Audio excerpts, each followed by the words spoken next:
Good morning. Let's see. All right.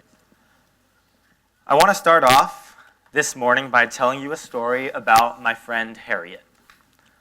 I met Harriet in Uganda in the summer of 2023. I was there with my school for a month, and we were there to learn about economic development and to learn about nonprofit work in the region. And so, Harriet is a manager for an organization called Kibo Group, and they work as a nonprofit for economic development in villages in the Busoga region of Uganda. And Harriet's job specifically is to oversee a project called the Safe Stove Project. And so the reason this project is super important, I'll give you a brief synopsis of this and then get into the sermon. But the reason this project is so important is because without clean stoves, the stoves that women tend to use in Uganda are made up of 3 stones. It's called a 3-stone stove. And it's exactly what it sounds like. It's 3 stones on the ground, and it doesn't burn wood very efficiently. It's low to the ground, and so women spend their whole lives bending over this stove to cook. It's not ventilated, and so it leads to particulate matter and indoor air pollution, and it hurts their eyes long run. And so these clean stoves that Harriet helped build are very important. They're about 2 feet off the ground. They have ventilation out of the back, and they burn fuel incredibly efficiently.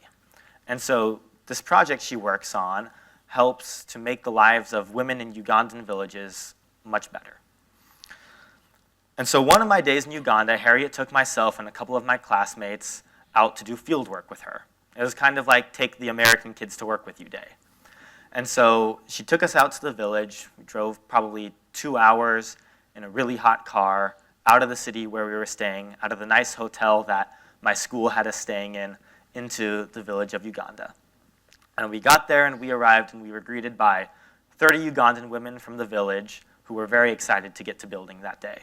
And they had laid out all the materials needed. And the cool thing about these stoves is they're built with the materials that are found there in Uganda: dirt, straw, and water. And so we arrived and the women had all these materials laid out already, and they immediately started working.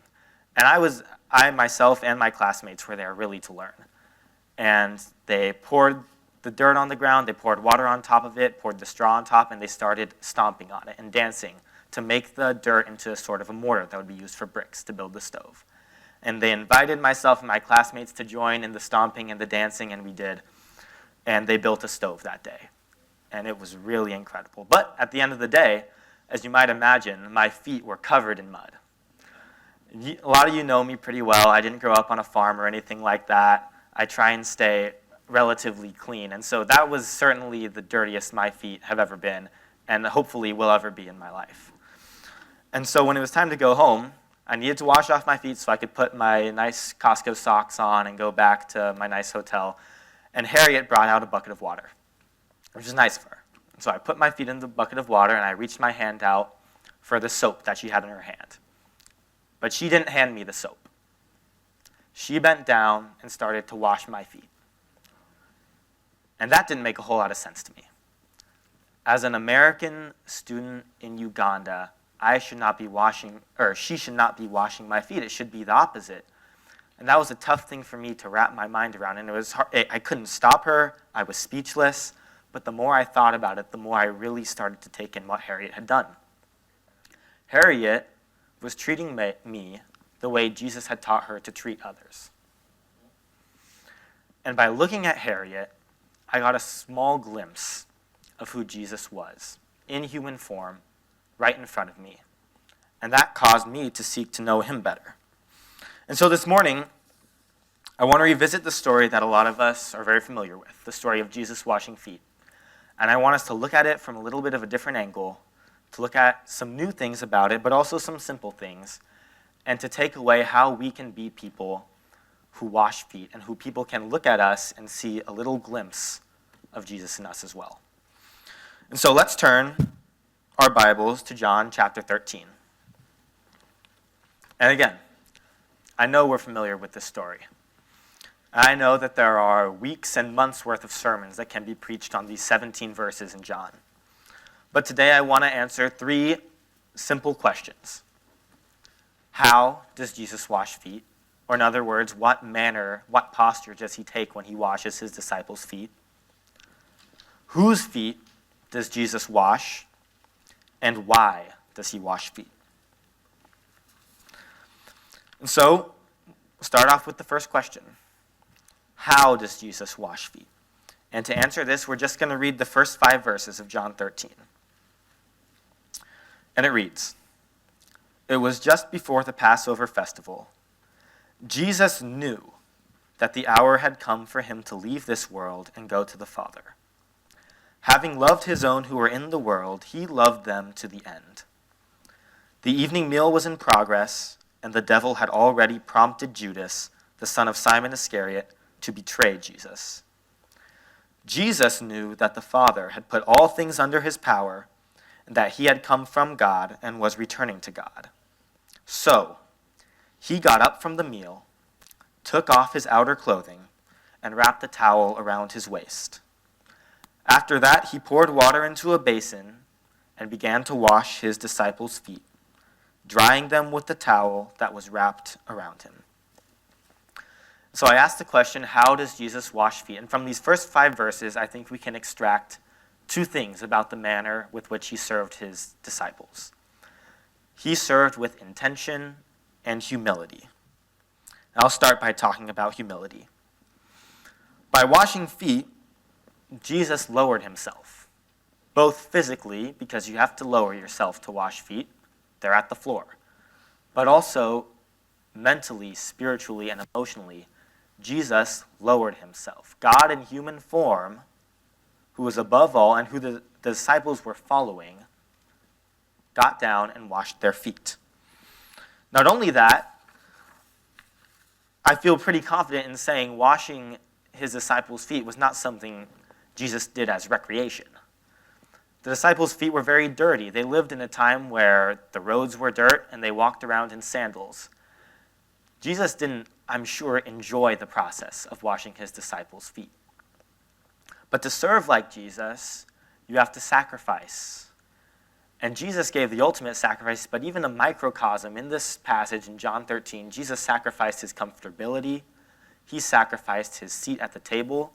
He sacrificed his enjoyment because he did not enjoy washing those dirty feet. He sacrificed all those things to lift up his disciples a little bit. He sacrificed his comfortability to take on the dirtiest parts of his disciples and make them clean.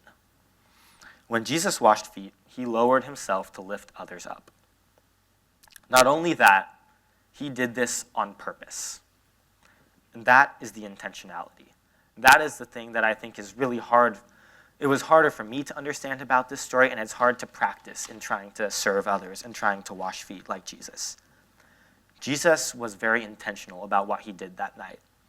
Going back to the scripture, it says Jesus knew that the hour had come for him to leave the world, and he knew that Judas was going to betray him. Jesus also knew that this was one of the last meals he would have with his disciples. And so he made it a point to teach them something that night. Jesus wasn't just sitting there and he looked over at Bartholomew's feet and thought, oh man, I better go wash those. Bartholomew's feet are a mess. That's not what happened. Jesus went into that night knowing he would wash his disciples' feet and knowing he would teach them something that way and serving them on purpose. Look at the number of action verbs that are included in verses 4 and 5. Jesus knew that all these things were going to happen. He for sure was troubled about them. But he got up from the meal. He took off his outer clothing. He wrapped a towel around his waist. Then he poured the water in a basin. He began to wash, and he dried their feet with the towel that he had wrapped around his waist. Jesus washed his disciples' feet intentionally, on purpose. He took action to do so. And the reason I bring up intentionality this morning is because I feel that often, I have to confess that often my lack of intentionality stops me from serving others the way Jesus would. It's far too often that I claim I don't have enough time, or I'm too busy, or I excuse myself from serving others or giving my time up for others in that way. It's far too often that I drive past a homeless neighbor on the side of the road, and I excuse myself from stopping because I don't have any cash on me, because I wasn't intentional. It is easy to use our lack of intention as an excuse to not serve like Jesus did. But following Jesus is hard. Serving like he did is hard, and it requires intention. It requires going out of our way to lower ourselves for the sake of lifting up those around us. To serve like Jesus did and walk in his footsteps, we can't just wait around for examples to wash feet, to smack us in the face. If we do that, then our lack of intentionality can get in the way. Jesus, however, seeks those who need a foot washing, and that's what we need to do. And so to follow Christ well, we need to intentionally seek out ways that we can give of ourselves for the sake of others. And so that leads me to the next question. Whose? Whose feet does Jesus wash? I'll read now from verses 6 and 11, continuing in John 13. He came to Simon Peter, who asked him, "Lord, are you going to wash my feet?" Jesus replied, "You do not realize now what I'm doing, but later you will understand." "No," Peter said, "you shall never wash my feet." Jesus answered, "Unless I wash you, you have no part in me." Then Lord Simon Peter replied, "Not just my feet, but my hands and my head as well." Jesus answered, "Those who have had a bath need only to wash their feet. Their whole body is clean, and you are clean, though not every one of you." For he knew who was going to betray him, and that was why he said not everyone was clean. And so the answer to this question, whose feet does Jesus wash, appears really simple. It's the disciples. It's those he loved. It's those 12 men who have followed him all throughout Israel and Judea and Samaria. He washed his disciples' feet, the people who are closest to him. But a second glance, I think, gives us a little more nuance in the way we understand this story. Because there are two disciples who are singled out specifically in this chapter, in this dinner scene that takes place. And it's Peter and it's Judas. If you're reading along in your Bibles, I encourage you to scan ahead in John chapter 13 and look at the two subheadings that follow. One is about Jesus announcing that Judas will betray him. The other is Jesus predicting that Peter will deny him in a couple days. This was at the same dinner, probably a couple minutes after Jesus washed both of those men's feet. And so what does Jesus teach him about whose feet we wash? Certainly you wash the feet of your disciples, the people who are close to you, your friends and your family. That makes sense. But Jesus washed Peter's feet. And we love Peter because we see a lot of ourselves in him sometimes.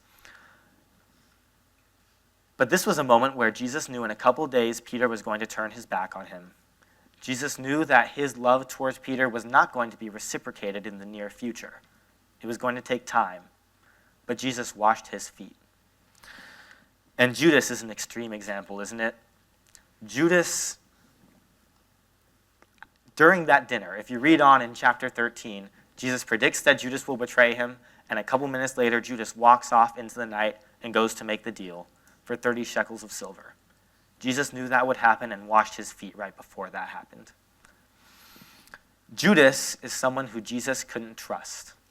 Judas was someone who was directly hostile toward Jesus in this way. Judas is someone who betrayed Jesus on the highest level imaginable.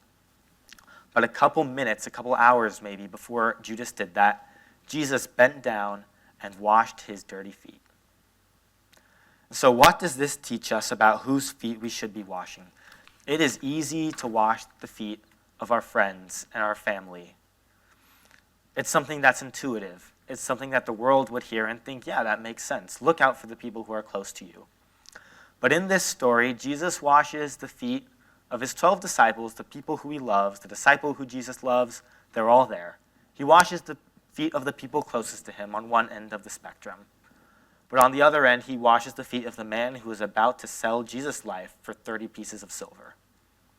And so what does Jesus teach us about whose feet we wash?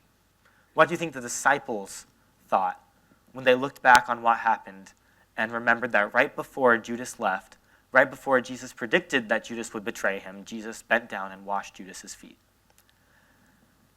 They learned and we learned that to wash feet like Jesus, we cannot choose whose feet we wash. We wash the feet of our friends and we wash the feet of our enemies and everybody in between, because that's what Jesus did. And it's hard, and that's not how the world would do things, but we're not all of the world. We follow Jesus, the king who bent down and washed the feet of his disciples and the person who is going to betray him.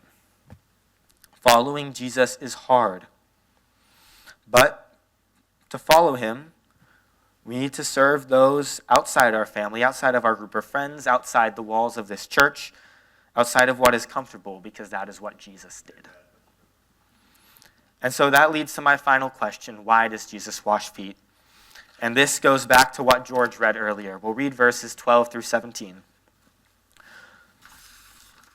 When he had finished washing their feet, he put on his clothes and returned to his place. Do you understand what I have done for you? He asked them. You call me teacher and Lord, and rightly so, because that is what I am. Now that I, your Lord and teacher, have washed your feet, you also should wash one another's feet.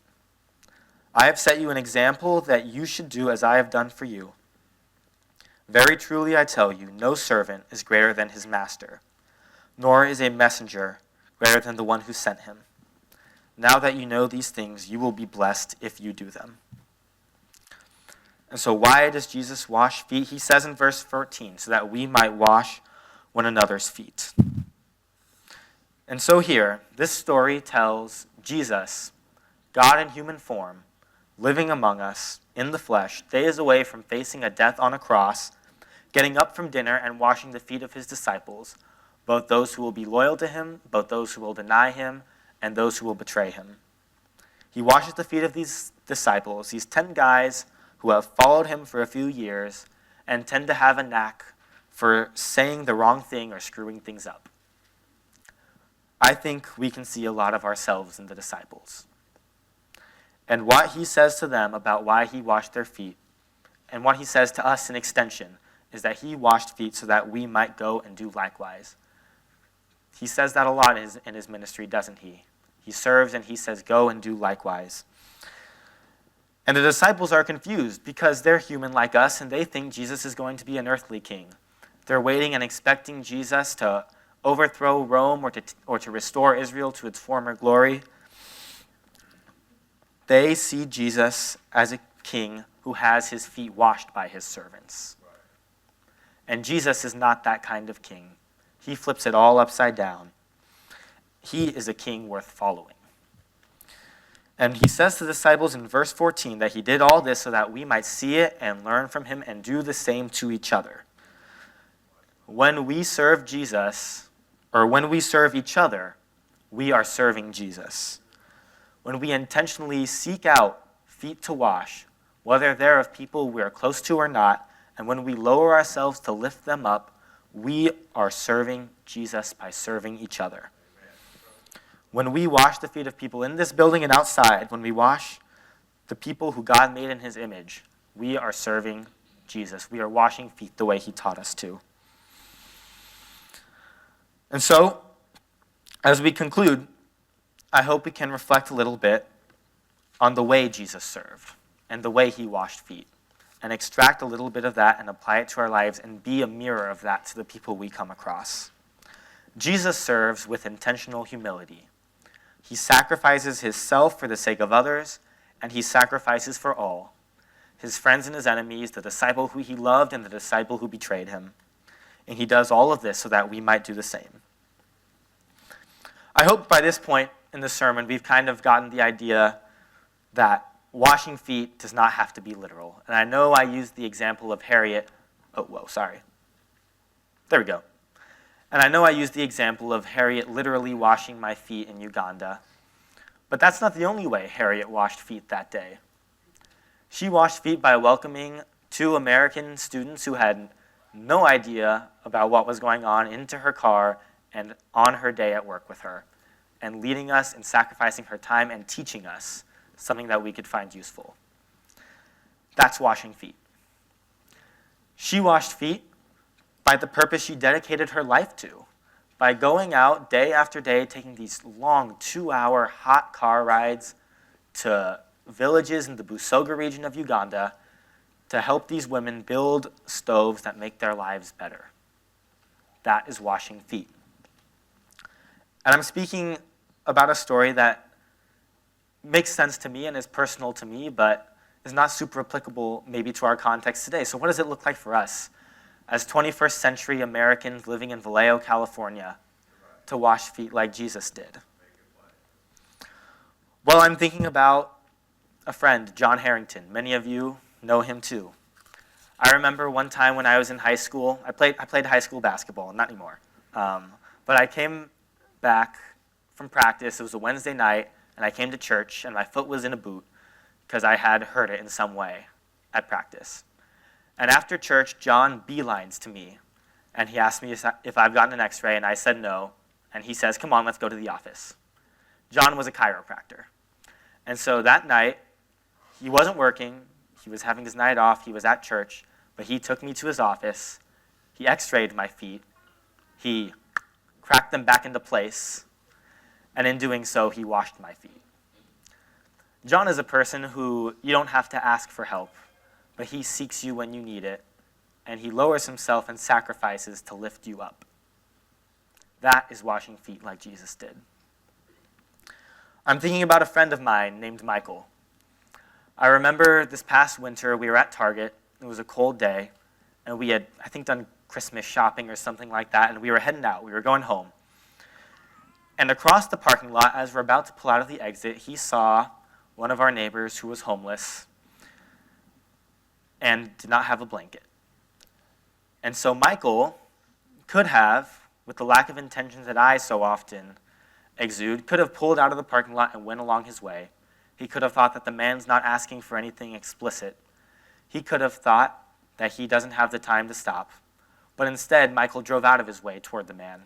And he got out of his car and went and asked if the man wanted a blanket or something else, and the man asked for a blanket and a Sprite. And so Michael went back to Target, and he got the blanket and the Sprite and some socks for the man's hands and feet.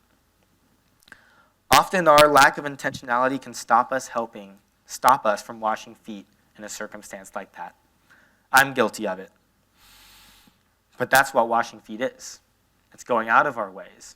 It's doing things that the world would probably not do. It's doing things that might not make sense, that might not be convenient, things that the world may not understand, but we're doing it because we follow Jesus. And that's the point I want to get across today. I know it's hard to wash feet like Jesus did. I'm giving this sermon because I don't do it well. But I also have been around our community lately, and I'm sure you have too. And there is a need. And there is a need for people who wash feet. And so I hope when we leave church today, we won't be down on ourselves thinking about how we can never wash feet like Jesus and how we can never attain who he is. We know that. He's perfect. But I hope we run towards him out of church today. I hope we leave here as a people that are excited to go wash the feet of people in our community. I hope we leave as a church that wants to go out and be a mirror of Jesus to the community. I think about Harriet a lot. I think about the way that she washes feet quite often. She has no idea. I've never told her. In fact, I haven't been in contact with her since May of 2023. But she has changed. The way she embodied Jesus has made a dramatic impact on my life and the way I think about what it means for me to follow him. We begin to understand Jesus more fully when we see a person in front of us, flesh and blood, sinful like the rest of us, but when we see a person in front of us show us a glimpse of who Jesus is and wash feet like he does. So my prayer this morning is that we will go out and we will be those people in the world. Let's go wash feet like Jesus did.